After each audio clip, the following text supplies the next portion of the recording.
Мағжан Жұмабаев Шолпанның күнәсі әңгімесі.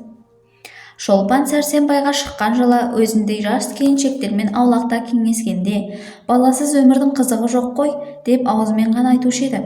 Мал орнына сатылып, жаны сүймеген жанға жар болатын қазақтың санасыз қыздарының ішінен әлде қалай өзінің сүйгеніне тиген Шолпан шынында бастапқы жылы бала керек қылмады. Ақ отаудың ішінде оңаша жатса да, яки күйеуін құшақтап жатса да, ол ылғи ішінен жасаған-ау бала бере көрме деп тілейтін еді. Балалы болсам, өмірім бұзылады-ау деп ойлайтын. Бала туса, күйеуімен екеуінің ортасына бір тікене көрсеткендей болушы еді. Қиюласып қосылған екі жанның арасына жат бір үшінші жан түскен соң, екеуінің де жалынды епінді махаббаты бүлінер, бәсеңдер, суынар деп қорқушы еді Шолпан. Осы ойлармен талай түндерде, талай таң мезгілінде Тәңірден бала берме деп тіледі. Күншығыстан ақ жібектей ақ таң атып келе жатқан мезгілде өзге адам сәждеге құлап, маңдайын топыраққа былғап, тасқа ұрып, Тәңірден бақыт тұрмыс, өшпес бақыт, кетпес байлық, әсіресе бала сұрайтын кезінде Шолпан күрсіне жасағанға бала бере көрме деп жалынып еді. Затында баланы жек көргендіктен емес, ерімен екі ортасындағы жібектен нәзік махаббат жібі үзілмеу үшін, екі жанда бірінен бірі қосып білген иманды да ізгі махаббатқа басқа бір жан келіп тапсалмау үшін бала болмауын тілеп еді Шолпан. Жас жүректің ұйып қалған ондай есалаң тілегі қабыл болды да, кім білсін, түскеніне 3 жыл толды. Шолпан құрсақ көтерген жоқ. Құрсақ көтермегенде Шолпан шын разы еді. Ерімен екі ортадағы махаббаты да күн сайын бүлдірілмегенмен, бәсеңдемей, бір қалыпта тұрған сол баланың жоқтығына ғой деп ойлады Шолпан. 3 жыл бойы ерді ешбір уақыт бала жоқтамаған сықылдайды. 3 жыл бойы Шолпаннан басқа, Шолпанның оттай ыстық, желдей жібек құшағынан басқа ештеңе тілемеген еді. Оның өмірінің басында, аяғы да, абойзысы да, сүбханысы да осы Шолпан ғана сықылдайды. Дүниеде теңіз терең емес, адамның жаны терең. Шолпанның ерінің жанында терең түбінде қандай ой, қандай тілек жатқаны кім білсін. Әйтеуір Шолпанға осылай көрінуші еді. Қысқасы, Шолпан 3 жыл бойына оны осы ойдан қайтаратын ешбір сөз естіген жоқ, ешбір істе көрген жоқ. Дұрысы, баласыз өмір, бос өмір деген сөзі бір басқа талай адамдардан естіді, бірақ жаны сүйген жарынан естіген жоқ. Ғашық адамға Құранның аяты қасиетті емес, жарының сөзі қасиетті. Жарынан басқа адамның сөзіне не қылсын Шолпан? Бірін-бірі қуалап ай соңынан ай озды, бірін-бірін жетелеп жыл соңынан жыл озды. Не керек Шолпанның бала болмасын деген ойы бекінгеннен бекінді. Бірақ жалпы жаратылыста да, адамның өмірінде де, адамның ойында да өзгерістің даярлығы болмаса, дәл өзі ұзақ уақыт созылып болмақ емес. Өзгеріс қашанда болса кенет болмақ. 2 ай, 3 ай күз дейміз. Сонда күздің келген адам 2 ай бойына сезіп жүрмейді. Бірақ уақытта айталық, бірақ түнде әжімді жүз жылауық күздің келгенін сезіп қалады. Шолпанның бала болмасын деген ойы да бірақ түнде өзгеріп шықты. Ұршыққа оралған жүптей басы аяғы жоқ қыстың ұзын кеші еді. Іңірінде мал жайлап болған соң Шолпанның ері әңгімелесіп отыру үшін құрбысы Нұржанның үйіне кеткен. Нұржаны үйленбегеніне 5 жыл болып еді. 5 жылдың ішінде 3 баласы бар еді. 2 ұл, 1 қыз. Шолпанның ері Сәрсенбай Нұржанның үйінде ұзақ отырып қалды. Сәрсенбайды ұзақ отырғызған Нұржанның ұзақ әңгімесі емес, оның 3 баласы еді.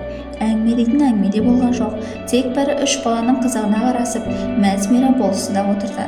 Нұржанның екі ұлдары былдырласып өлең айтқан болса да, білектерін сыбанып, алақандарына тұшталандылып, бірі-бірімен күресеміз деп соса бергенде, аяқтары біріне-бірі шалысып, біреуі жығылып, екіншісі оның үстіне жығылады. Үйде отырған жұрттың бәрі қарқ-қарқ күліседі, балаларды кезек-кезек шақырып алып сүйіседі.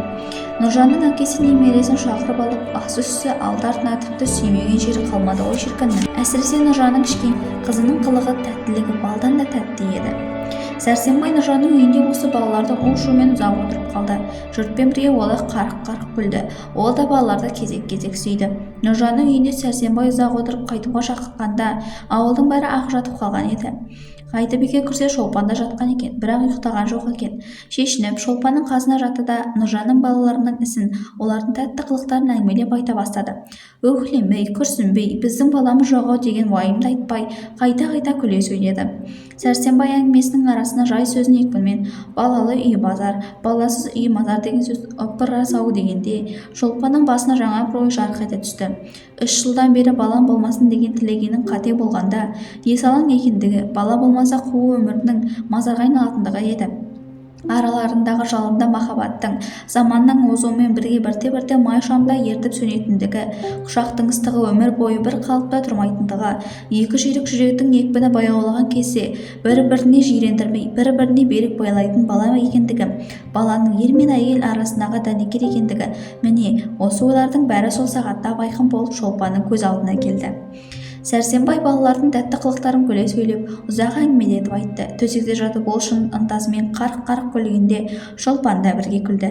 Бірақ бұл күлген Шолпанның жаны емес, бет терісі ғана еді.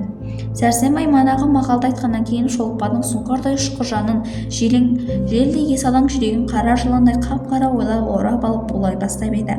Түпсіз терең теңіздің қара-көк толқындарындай қап-қара ойлар бірінің артынан бірі келді. 3 жыл бойына созылған есалаң тілек, әлдеқайда алыста бұлдырап келе жатқан кәрілік, көзінің оты сөніп сұп-сұр күлге айналған көздей көңілсіз кәрілік, жанның қанаты қырқатын, жүректің отын сөндіретін кәрілік. Бала болмаса, сол кезде сөніп бара жатқан өмірге кім сәуле берер? Кім оны жылытар? Бала болмаса, сол кездегі ішіндегі дәні шіріп кеуіп қалған шөптің қауызындай бос өмірдің кемдігін кім толтырар? Жоқ-ау, әлдеқайда алыста кәрілікті қоя тұршы. Оған өміріне не жетпес, сол кәрілік жетпей-ақ осы күннің өзінде-ақ өмір босап қалайын деп тұрған жоқ па?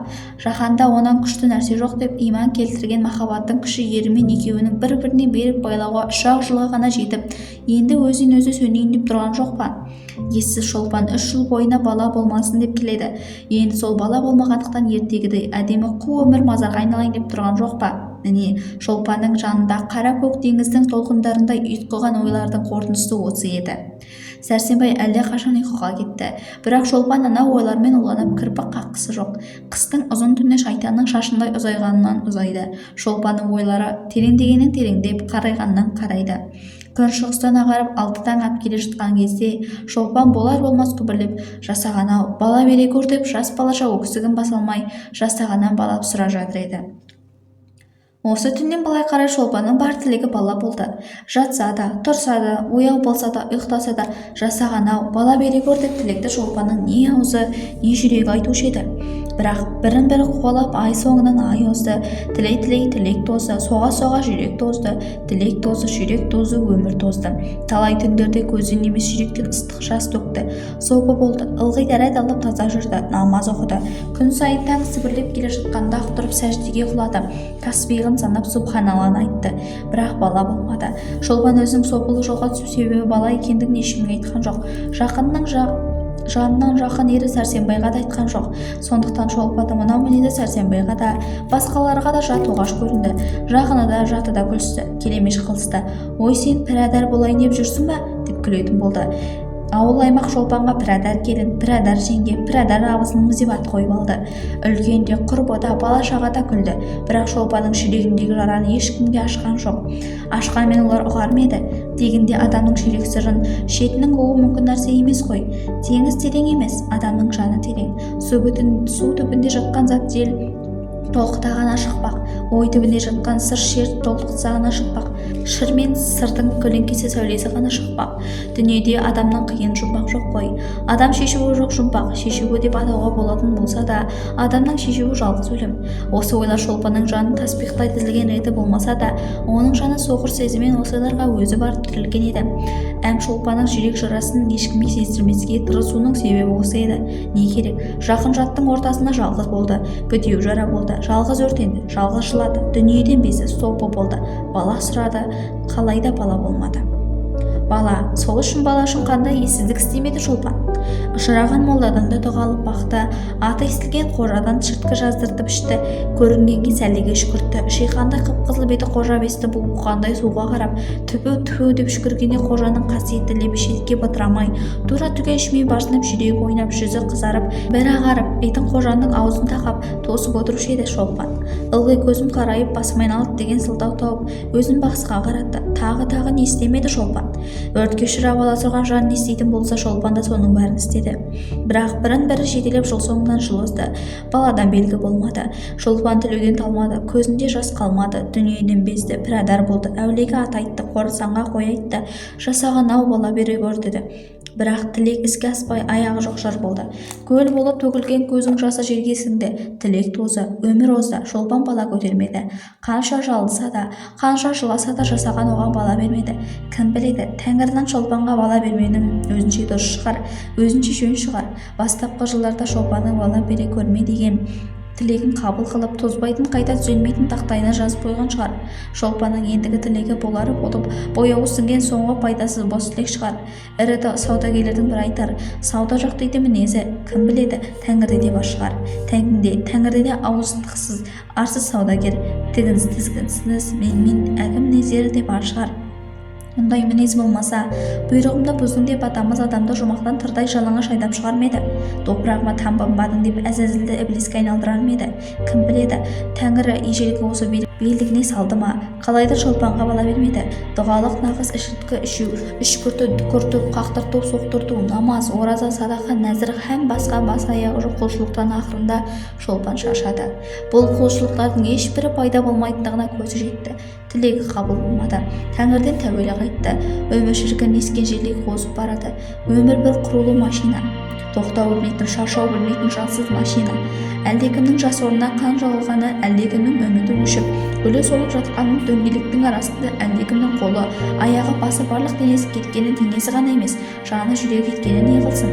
Қайырып қара өлмейтін, аяу өлмейтін Шолпанның да жүрегіне саулап аққан қанына, қанаты сынып өліп жатқан жанына кідіріп бұрылып қараған жоқ. Жалған аузына емес, бар денесіне көбігі бұрқырап туылған таудан құлаған есалаң, өзеннен есалаң өмір өсіп бара жатты. Өмірдің әрбір минуты сайын Шолпан ойының, Шолпан жанының әрбір ұшқыны өліп жатты. Өмір озады, тілек тозады, бала жоқ. Ендігі не қылмақ керек? Жоқ, дұғалыға молдасы, қожалығы құрсын, құлшылығы құрсын, айтқанынан қайтпайтын қасақан тәкаппар Тәңірі бар болсын.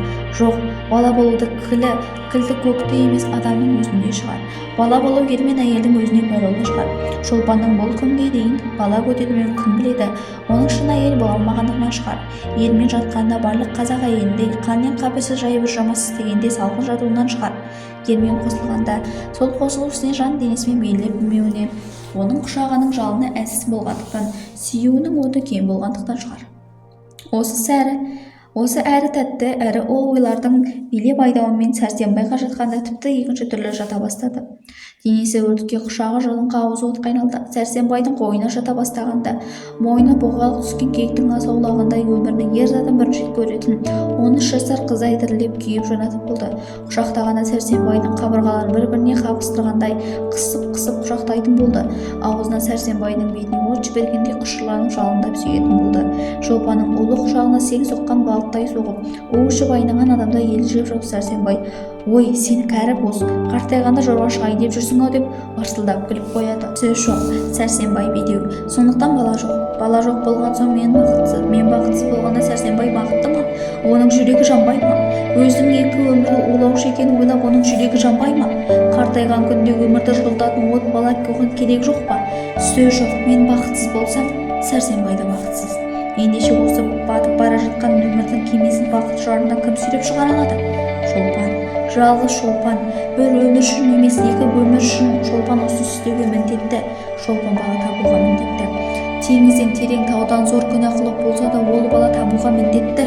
Жоқ, Құданың рахметі мол, ол кешеді, Тәңірі кешірер, бірақ адам кешіре ме? Ұрлық қылда мал тап, ойнас қылда бала тап. Осы мақалдың шығарған кісіге лағынет жаусын, лағынет жасағана өзің кешіре көр бір өзің. Шолпанның осы күнәлі ойларымен уланып, ыстық жасқа шомылып жатқан Сәрсенбайға тегенінің 8-ші жылы еді. Май айы, ауыл қыстауының жанына жылжып қана қонған. Шашы түс мезгілі, кішкене жел бар, маса жоқ есебінде. Көкте көкала тұрған бұлттар маужырап қалғып, ерініп қана әлде қайда жылжып бара жатыр. Ауада тұрғын оралып жүрген сықылды. Құлыным-ау, құрым мойның ауырады, қисаяқтың пайда жоқ деп ақыл ереткен сықылды. Құлының алды артына түсіп, бұл не болды саған құлыным деп абыржып қулықтар жүр. Қулықтардың бұл мінез ұнатпай, ой елпеңдеген сорлы, сабыр қылсайшы, ешбір бәле жоқ дегенде кәрі айғыр құланың әлсін жымитып қояды. Қой әлі өрістен келген жоқ. Үйшіктегі қарны ашқан қожақайлар мә деп зарлап тұр. Сол уақытта ақ отаудың алдында күнге жылынған мысықтай керіліп шолпан отыр еді. Ол бір нәрсе тігіп отырған сықылды. Бірақ шынында ол тігіп отырған жоқ. 3 айдан бері аруақтай артынан қалмай жүрген күнәлі ойларын ойлап отыр еді. 1 ай болады. Шолпанға күнә белін беріп байлаған. Ізгі тілек үшін ғана ізгі күнә істеуге, бір бала үшін жан жара Сәрсенбайға қиянат қылуға ол ойын бекіткен еді. Сәрсенбай бүгін қонаққа қалаға шығады. Әйтеуір сыйдың болған соң ұзаққа созылып онымен құрбылана беруде не қасиет? Жарайды, соза беруде қасиет жоқ. Бірақ лайық кім бар? Болашақ балаға ата болуға лайық кім бар? Жылқыша адам болу дұрыс. Құлмен жүрсе сыр шетке паш болмас еді. Жабулы қатын жабулы күйінше қалар еді. Бірақ адам құлдан қандай бала тумақ? Күннен күн құлдан құл туеді емес пе? Бала болса құл болмасын, ұл болсын, бала болса үміт болсын, үміт болмаса жоқ болсын. Ынжық жасы құл баланың болғанына болмаған игі. Жоқ, адам құл адыра қалсын. Жә, ені кім бар? Ешкім жоқ. Махаббаттың ағатын кірлетуге тұратын, әсіресе болашақ балаға ата болуға лайық ешкім жоқ. Шынымен ешкім жоқ па? Шойбай жоқ, Жұмағали жоқ, Әзімбай қалар болады. Текті атаның баласы, өзі жас, дені сау, сымбатты жігіт. Жасы 18-19-дан артық жоқ шығар. Ұзын бойлы, екі жауырыннан 2 кісі мінгендей, ылғи күліп қана тұратын қой көзді. Жаңа шығып келе жатқан қара мұрты қара жібек сықылды. Ойбай-ау, ол Әзімбайдың өзі 3 жылдан бері Шолпанға жеңге деп күпілдеп жүрген жоқ па еді? Әлі ысылмаған жас қой. Шолпанға сөз айтқанда сақа бозбалалардан естіген сөзді жаттап келіп қана айтушы еді. Жастың тілегі бар, жібектің түйіні бар. Ұшыққа оралған жіптей бас-аяқ жоқ ойлардың дәл ортасына келгенде Шолпанның керні күлгендей болды. Дәл сол мезгілде үй артынан Әзімбай шығып, жеңге іске сәт деп Шолпанның жаны жантая кетті. Ақын айтқандай бетке шықпай қалама жүрегізі. Әзімбайды көргенде Шолпан жүрегі аузына тығылып, бір қуарып, бір қызарып кетті. Шолпанға күнә қылып жақынына біреу үстінен шығып қалғандай күнә ойларын Әзімбай бөліп қойғандай көрінді. Ерте-кеш қолына бір түспейді-ау жеңге. Тігіп отырғаның не? Деп Әзімбай Шолпанның тізесінің үстіндегі көйлекті ұстаған болып. Шолпанның саны шымыр-шыңқырап алды. Қойшы сал жігіт, біртүрлісің-ау. Жақсаған бүгін қонаға қалаға шықпақшы еді. Соның бір көйлегінің жеңін ұштап отырмын. Сен де қалаға жүреді деп еді ғой. Жақсаған бүгін қалаға жүре ме? Жә жеңге, 3 жылдан бері айтып жүрген сөзім өмір бойы ақсық қала ма? Жүрегің бір ел жүреулі, аяуды білмейтін тас екен. Тағы бастадың ба? Сал жігіт, сен мені әуре қылып не қыласың? Анау пісіп тұрған қыздарға сөз айтсайшы. Мен сенен қыз сұрадым ба? Саны көп сапасы жоқ қыздарды құрсын. Орамал тастайды ғой теңдесіне. Дегенді білмейсің ба сен? 20-ға жетпей алып жасайшы. 8 жыл бір үйге қатын болғаннан сенің теңіңмен бе? Осы сөз айтып күлкіреп көзі ерке мысықтай сығырайып тыңғырап сынап Шолпан Әзімбайға қарады. Шолпанның мынау сөзіне мынау көз қараса сасыңқырап тыңғылқырап қалған Әзімбай. Жоқ, жақсы көр дегенім ғой. Тәңір неше жыл қатын болса да бала таба алмаған әйел кәрі бола ма?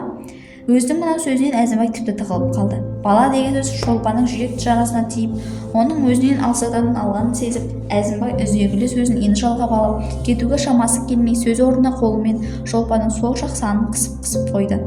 Шолпан санынан Әзімбайдың қолын алды да көйлекке қарап біраз ойланып отырып, жақсы көргенің рас шығар ғой, бірақ жақсағаның көзіне қалай шөп сал дейсің? Балалардың ұрлық қылса қылайық, құдайды қайтеміз дегендей, құдайды қайтеміз, және сен жассың ғой, аузыңа да ие болмайсың ғой. Мынау сөз айтқанда Шолпанның қара көздері тұңғиық түпсіз теңізге айналып бастады. Әзімбайдың көздерінің есалаң от ойнай бастады. Әзімбай күнә құдай деген жаққа аяқ баспай, бар түйін соның сөзіне тұрғандай асып-сасып өзін бекітуге кірісті. Сыр шашып мен балама? Жоқ, саған қаспын ба? Әй жеңгай, менің жақсы көргенімді білесің ғой. Жә, 3 жыл бойы сүйрегеніңде жетер. Бүгін түнде келейін бе? Келем. Әзімбайдың қолы жеңінің ұшталып Сәрсенбайдың көйлегінің ғана үстіне емес, Шолпанның өз көйлегінің үстіне барып қалып еді. Жарайды, бір сүйгішсі, сабыр қылсайшы, әне біреу келеді. Сал жігіт, үйге кіріп ауыз тисейші.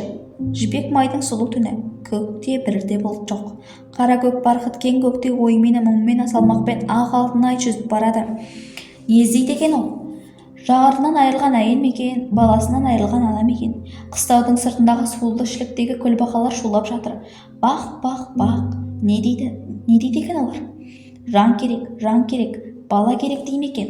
Көл бойынан дамылсыз құдірет-ау. Деген дауыс естіледі. Өмір бойы құдіретті аузына тастамайтын қандай ауыр күнәсі деген оқыс.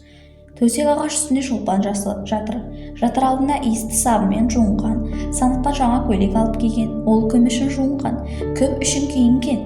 Кімді күтеді ол? Әзімбайды күтеді. 8 жыл бал алысып тұрған, еш шайды деспеген жан-жара Сәрсенбайдың көзіне шөп салу үшін Әзімбайды күтеді. Не үшін? Бала үшін. Жасаған-ау, өзің кеше көр, аяқ дауысы. Есікті ашып үйге кірді. Әзімбай тура төсек ағашқа келе жатыр. Шолпанда үн жоқ. Мойнына құрық түскендей құланда денесі дір-дір етеді. Жүрегі дәл аузында тұр. Бір үн шықсақ жүрегі аузынан аттап шығатындай. Денесінің бір жері мұз. Түлік алған жастансыдай екі иіні демін алып, жалма-жан шешініп, Әзімбай көрпеге кіріп келе жатыр. Тап сол минутте тағызының көздеріндей Әзімбайдың көздері де қып-қызыл шығар. Шолпан ой кет деп айқай салып жіберуге ойлады. Жоқ, үні шықпайды. Әзімбай көрпеге кірді де жеңгелеп жұлмалай бастады. Шолпан соққы жеген адамдай сыбырлап, сал жігіт, кішкене жата тұрсайшы, деді. Ол күні есігінен кірер алдында жүрек жарасын Әзімбайға ашпақшы еді. Жанынан жеген жегіні суырып алып, Әзімбайға көрсетпекші еді.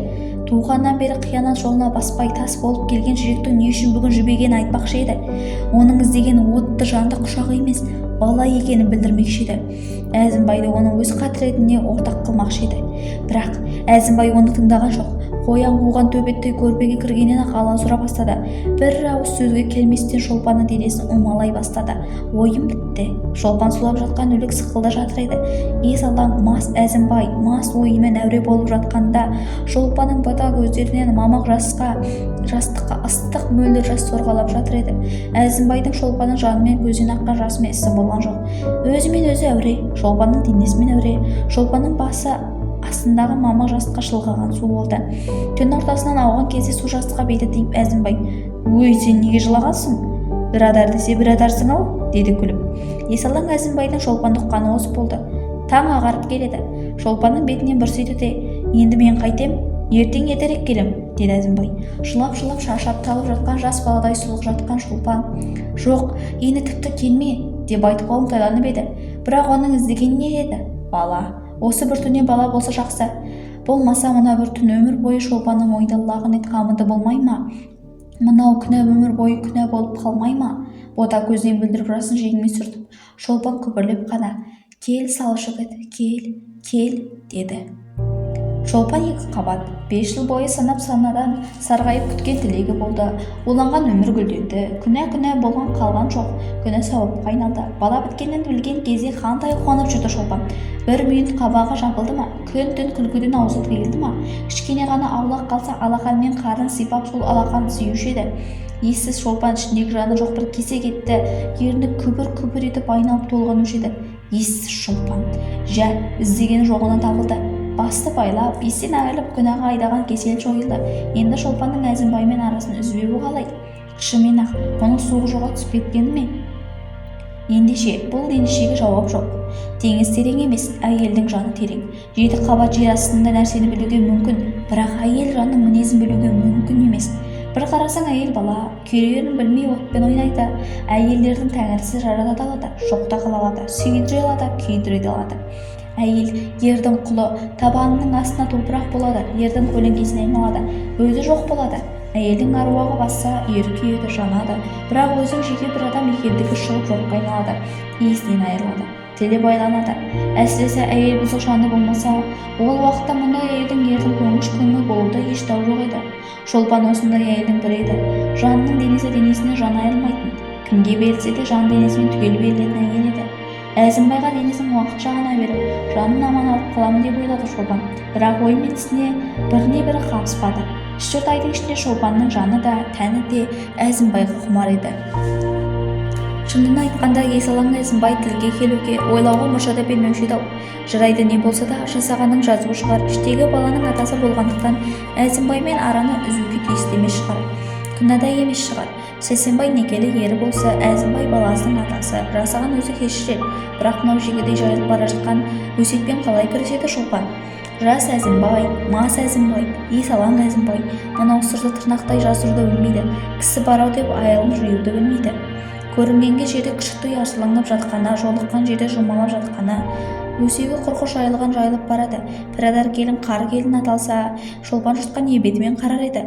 Анау күні кенесі, осы келін Әзімбай сенің отауыңа неге қылжаңдап келе береді дегенде шолпан жерге кіріп кете жазалау. Жұрты құрсын, енесі құрсын, өмірі құрсын. Сәрсенбай, жанынан жақсы көрген Сәрсенбай, сол Сәрсенбай шолпанға баяғыдай ма?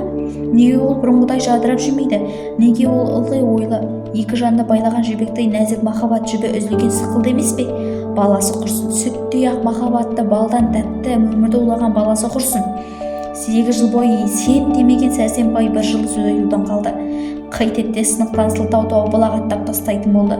Балағаттың аяғы жегуге қамшыға айналып бара жатқан жоқ па?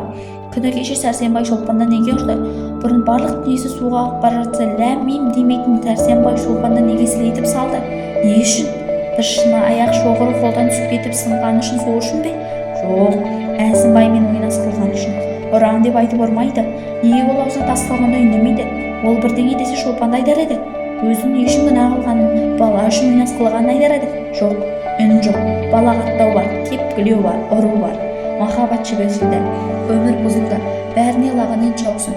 Өмірді улаған сол іштегі балаға лағынет жаусын. Сентябрь жұлдызының соңғы күндері еді. Ауыл қыстауында ғана алаңда отыр. Салқын түн, түсі суық сұр бұлттар аспанда бір-бірімен жарылып бара жатады. Жердің бетін аппақ кебіндей болып боз қырау жатқан, арбасында байлаулы жатқан бұзаулар тоңып анда-санда мө-мө дейді. Олардың жандарында қарны кебежедей болып жатқан сиырлар еш нәрсені еден қылмай пыс-пыс етеді.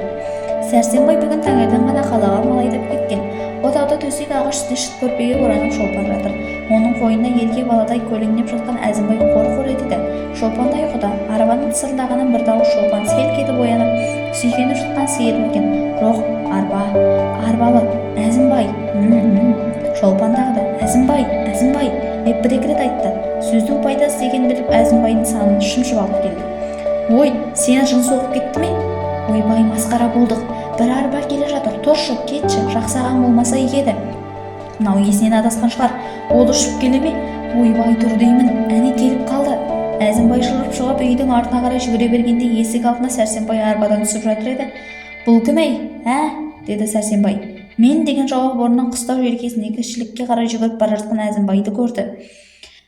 Сәрсенбай атты доғармастан үйіне кіріп үстіндегі қаптал күпіні жұлып тастай беріп, қолындағы құнт төсекпен ағашына жатқан шолпанды шықпырта бастады. Көзін қан жауып кетті. Еш нәрсені көрмеді, еш нәрсені ойлай алмады. Ақылы ашу биледі, қолын құнт биледі, шып. Ах, иттің баласы деп Сәрсенбай қолындағы құнтын лақтырып жіберіп, шырт көпені жұлып тастап, көзінен жасты бұршақтап жатқан шолпанның қолына сүйреп, төсек ағаштан жерге түсірді де тепкілей бастады. Шолпанда ләм-мим деген бір сөз жоқ. Жеңімен көзін сүртей берді, басы текпіленді, қабырғасы текпіленді, үн жоқ. Етіктің өкшесі өкпеге тиген кезде ах дейді шолпан, тағын жоқ. Өкшеге өкше тиген кезде шолпан алақанымен шын басып, бала деді. Мынау сөз Сәрсенбайдың құтырған қасқырдай бекер құтыртты. Иттің қана баласы, мен сенен бала сұрадым ба? Мен саған ойнақшасы бала туып бер дедім бе? Мен сен иттің адал ісіңді арамдап жүргеніңе жарты жыл болды ғой. Шығарма дыбысыңды, өлтірем мен сені итті, өлтірем. Күн күйгенше бірақ күйін, өл ит, өл. Сәрсенбай мынау сөзді айқайлап айтқандықтан ауылдың бәрі оянып қалып еді. Бәрі Сәрсенбайдың үйіне жиналып не болып жатқанын тамашалап жатқан еді. Ойбай, ана кісіні өлтіресің бе? Ойбай, балам, ақылмен іс қылсайшы. Ақылдарың өз жеріңе, жұмыстарың болмасын. Өлтіремін бұл итті, өлтірем. Темір мен қатын араламақшы болып еді. Ойбайласты, елбеңдесті. Біреу қолмен қағылып кетті, біреу аяқпен соғылып кетті. Болмады. Беті құп-қу, көзі қып-қызыл болған Сәрсенбай тепкілеуден тоқтаған жоқ. Шолпанда тірлік белгісі жоқ. Бір кәлима сөз жоқ. Дем де алмай тысқылды. Әлде талып жатыр, әлде бір жола өліп қалды. Екі қатын өздеріне еш қайрат болмайтынына көзі жеткен соң ауылды жимақшы болды. Батырақтың қатыны есік алдына шығып, ойбай, өліп қалдыңдар ма, келсеңдерші. Мұнда кісі өліп жатыр деп ойбай салды. Өздері үрписіп отырған ауыл мына ойбайды естіген соң бәрі үйлеріне жүгіре шығып Сәрсенбайға қарай жүгірді. Сәрсенбай ұрудан өзақ тоқтап еді. Шолпанда тірлік әсері жоқ, сұлық жатыр. Үстінде көйлек пара-пара. Денесі, беті, басы бәрі қан. Аузынан да, мұрнынан да қан кетіп жатыр. Сәрсенбай төсек ағаштың үстіне шығып отырды. Ой, еш жоқ, сөз жоқ, тіл жоқ. Оның өзі де талқысығыш сықылды еді. Есіктен халық ағылып кіріп жатыр. Мына шіркін несіне адасқан шығар деді біреу. Ойбай, бетім-ау, өліп қалған жоқ па деді екіншісі. Өлсе өлсін қара неме, деді үшіншісі. Азан-қазан абыр-сабыр. Темірқожа шолпанның білегін ұстата, су бүркіңдер деді. Біреу алып келіп су бүркіді. Әлден уақытта шолпан дем алып болар-болмас «Алла» деді. «Алладан садаға кет, иттің баласы» деді Сәрсенбай. «Сәрсенжан, шырағым, сабыр қылшы. Әйел ұрмайтын ел болмайды, бірақ тақсыр сіз бұл араға кірмеңіз. Өлсін ол ит, өлсін. Бүгіннен қалмай өлсін. Сәрсенжан, ақылыңа қайт, кісі өлтіру. Әйтеуір ол маған қатын болмайды, талақ болсын, талақ, талақ. Сәрсен ашу тұспан, ақылды сабыр қылсаңшы жаным-ау. Пәлен жыл еш шай деспеген қосақтан айырылу оңай емес. Заты ас арамға айналса қайтадан адап алуға шариғатта бар нәрсе ғой. Мысалы, әйелдің олай-бұлай оғаш мінезі білінсе, оны шешіндіріп төбесінен 40 шелек су қою керек, дейді шариғат. Қожаның аузынан мына сөз шығар-шықпастан-ақ 5-6 қатын жаңа есін жинап жатқан шолпанға сүйреліп келіп алып кетті. Сентябрь айының салқын түндерінде Шорам үйде 5-6 қатын тырдай жалаңға шешіндіріп сүймелеп тұрған үстінде шолпанның шала-шарпы есі бар еді. Бір қатын тіксеніп келіп үлкен темір шелекпен мұзды суық суды шолпанның үстінен құйып жүргенде шолпан сол кезде селк ете түсті, бірақ үн шығармады. Тап сол секундта шолпанның миында біткен өмір нажағай отындай жарқ етіп өтті. Жаңа шолпы тағып, сол шолпыны әдейі сылтылдарту үшін жүкті әдейі қайта-қайта бұзып жиғаны, апасына жалынып сұрап қыз ойнаққа барулары, Сәрсенбайдың босағаға аттағалы келгені, бірінші түн, үшкірген қожаның бұқа көзі, Әзімбайдың қара мұрты, тістенген қара қатын күбірле-күбірле екінші шелек суды құйып жіберді. Шолпан болар-болмас «Алла» деді. «Қара бет бақсаған Алла не керек?» деді бір қатын. «Ештеңе етпес қарағым, жастықта Құдайлық тауып берсін» деді екінші бітеу. Шолпанда басқа сөз болған жоқ, ойда жоқ еді, есте жоқ еді. Денедегі қанның мұзға айналуымен ойда күңгірт тартты, сөнді. Шолпан көзін жұма берді. Үшінші, төртінші, бесінші шелек біразға дейін суық суды құйып жібергенде дене селк етіп кеткендей болып тұрды. Біраздан соң ол да бітті. Ертеңіне түс кезінде Шолпан күшпен көзін ашып сыбырлап «Балам қайда? Әлі неге белгі көріп шықпайды?» дейді деп, көрпенің бұрышын құшақтағандай болып, ерні беу-беу дегенде қимылдап, сұлық болып тағы талып кетті. Күнмен таласа, Шолпан да өмірмен қоштасты.